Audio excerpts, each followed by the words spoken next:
This week's podcast includes a story about a priest who became an architect to rebuild a cathedral housing a relic from a miraculous statue, Our Lady of the Sea.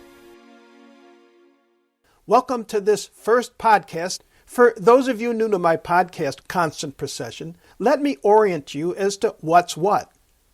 First off, these podcasts emanate from my website, nicosteves.com, and each podcast has its own page on the website with additional materials about the topic within each podcast. You can find links, photos, and even videos to enhance your experience about the subjects there. But most importantly, the website nicosteves.com is a place where I hope you will feel free to ask questions and share your thoughts, experiences, and ideas. Constant Procession is about the history of the Virgin Mary since she passed on and how she continues helping humanity through Christianity. It all got started for me thanks to an experience I had that made me more aware of a constant procession of people who look to the Virgin Mary to intercede with the Lord on their behalf. Stories of the most famous approved apparitions, including Our Lady of Lourdes and the Virgin of Guadalupe. This podcast series, however, goes beyond those well-known apparitions.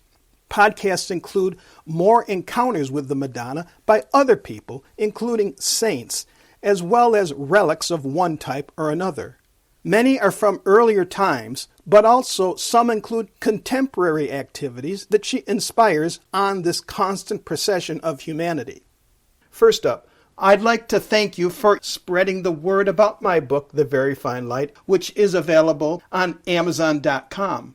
For those of you who haven't heard about it before, the book, The Very Fine Light, is about Randy Sparks, a fun-loving village employee who is always in trouble for telling it like it is, and the pushback he faces from the mayor, who is hiding a secret.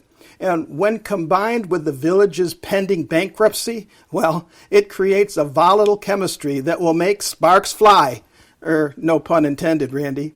Go to my nicosteves.com website. There are links that take you directly to the Amazon page where my book, The Very Fine Light, is sold. For all you iPad and non-Kindle tablet readers, please note, on that same page, there is a free app for non-Kindle readers, so you do not have to have an Amazon Kindle to read my book. Just look in the lower right corner as you make the purchase for the book for that free app. You can read the first few chapters for free while there. Why not check it out after listening to this podcast? Also, you can forward that free read to your friends right there on the same page as well. I am self-publishing the book, so your support really helps. This installment is part of an expanded timeline of the history of the Virgin Mary since she passed on from the world, and specifically, I take a closer look at the history of Our Lady of the Sea, which happened around the year 636 AD. In the history of the statue associated with this apparition of the Madonna, which is intertwined with later years in her timeline. Digging a bit deeper into the story of Our Lady of the Sea that occurred in the coastal village of Boulogne-sur-Mer, a port city on the coast of France. And on a clear day, you can see the white cliffs of Dover, England from there.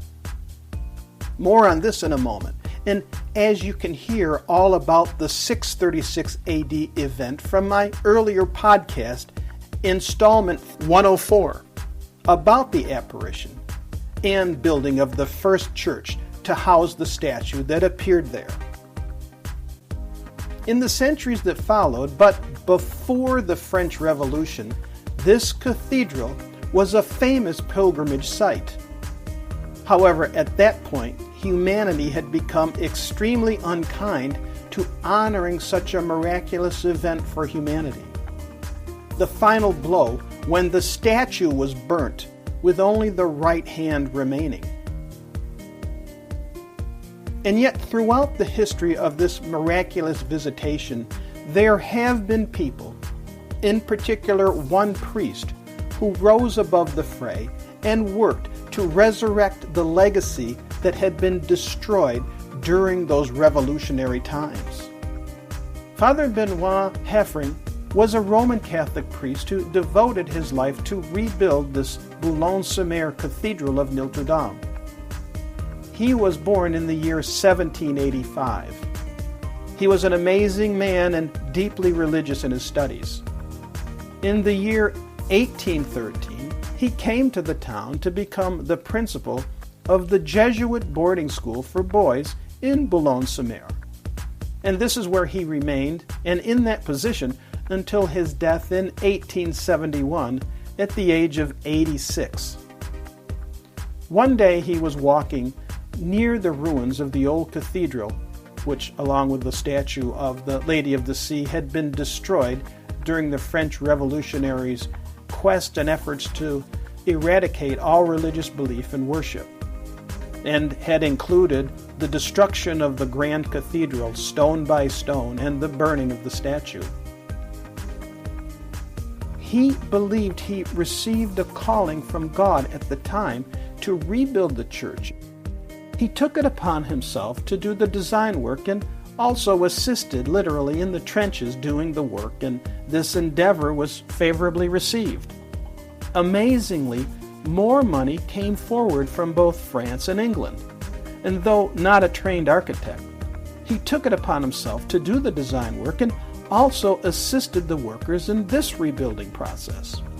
Construction of his design began in 1827. The tower was finished in 1854. During the 1860s, the cathedral, as it was called once again, became a pilgrimage point once the placement of the remnant from the original statue of the Madonna and Child Jesus was placed within the church. Still more money came, and construction continued. Additional expansions completed the final sections of this beautiful cathedral in the 1870s. Good to his word, the father had vowed to build the tower as tall as a prayer, as was his goal for the renovated church to be used as a public church, a meeting point for both Catholic and Protestant communities. Another consideration in the rebuilding effort was that Napoleon III donated money to the project, and the miraculous experience of Napoleon III's young son is also found in one of our podcasts, installment 102 of my first book. Father Haffreingue was a humble and modest person. The plaque he had above the gate to the cathedral, translated from Latin, reads, "The work of the Lord." The dome dominates the town, and sure enough it was tall as a prayer, and can be seen on a clear day from the White Cliffs of Dover. In 1921, the arches from the nave collapsed, due in part to the father's lack of professional training. During the construction that followed, the entire church was reinforced with concrete. This treatment came in handy since it helped the church survive bombings of the city during World War II, which is quite a tribute to the history of an apparition of the Madonna that occurred in 636. This is Nico Steves. I hope you enjoyed this installment. My book, The Very Fine Light, can be found using the title, The Very Fine Light, on Amazon.com. Please feel free to contact me at nicosteves.com. That's Nikos Steves, Steves.com. If you like this episode, and for more, share them with friends. This is Nico Steves. Thank you. See you next time.